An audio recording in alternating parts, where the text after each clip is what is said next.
This is my CA3 for CA3 and 4 for data analysis. So in this we were given 3 sets of data, 2 X and Y were corresponding, and then we were given a sample which was just by itself just to generate and demonstrate Bootstrap and the statistics that come with Bootstrap. So in this, Bootstrap is generating synthetic data from given data to analyze and perform things like, for example, in this we use standard deviation. So what it does here we're generating first we made our standard deviation function so that we can pass it into this later, but first we generate our random Bootstrap sample or Bootstrap data which we're passing in sample here. So in this we go down and we pass in our Bootstrap sample. So first of all we were asked as well to perform an analysis, which in this case was standard deviation of our sample.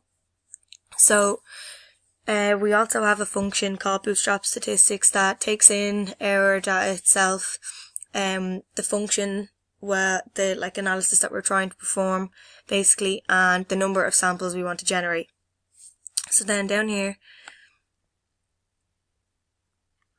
we passed in, or we called the Bootstrap statistic, which will be, we're passing in our sample data, we're passing in our function standard deviation, and we're saying we want 20 synthetic data sets.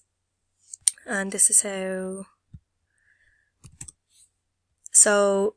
how it will look. This is our standard deviation for all 20 Bootstrap samples.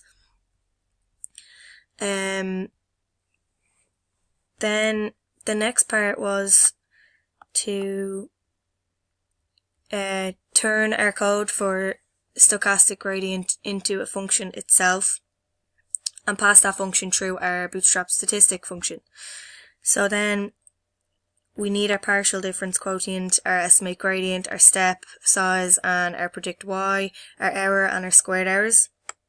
Again, we don't need our sum of squared errors for this because stochastic gradient looks at the gradient at each point rather than the sum of all, looks at the sum of, or the squared errors at each point rather than the sum of all squared errors from our data set itself. So then we done the same here for our Bootstrap sample we generated. So we're applying the list to the Bootstrap sample itself, and then we're getting the random synthetic sets of data from our lists given, and we're returning them from the function. So in our statistic function, we just named it statistic m because we already have a Bootstrap statistic above, but we're passing in our x and our y, the function that we want to, or the analysis that we want to perform on, and which will be stochastic gradient in this case, and then the number of samples that we want from that. So first of all we need to zip our x and our y together so our xi and our yi correspond to each other.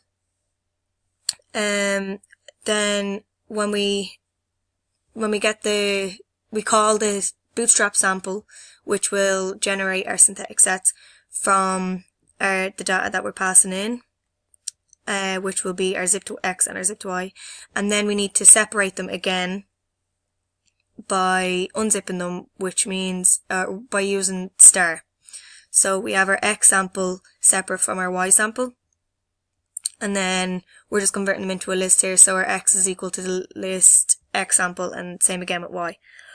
And then we're appending them all, adding them all to stat, the function, or the variable stat. And we're returning our stats then. Then in our stochastic gradient function, basically everything is the same here. So we're looking at each point individually, the error at each squared error at each point individually. So we, again, when our list is zipped up, our x and our I and our yi need to correspond. So we're going through each thing again, and if our value is less than our min value, we're setting min v to v, we're setting min value to value. Iterations with no improvement stays as 0. Step size is still equal to the step size it was up here. However, if not, well, then we set our iterations with no improvement to +1, and we multiply our step size by 0.9.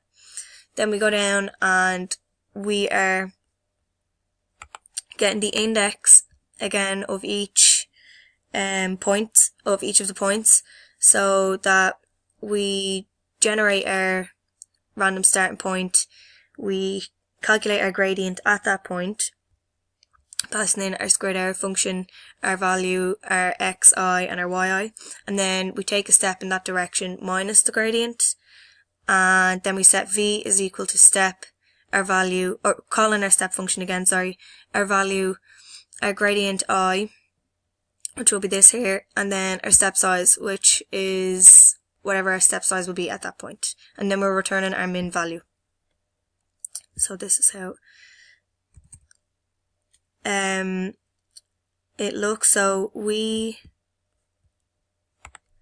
down here, we called our Bootstrap statistic m, which is the function that is suited for our stochastic gradient, to take in our stochastic gradient function.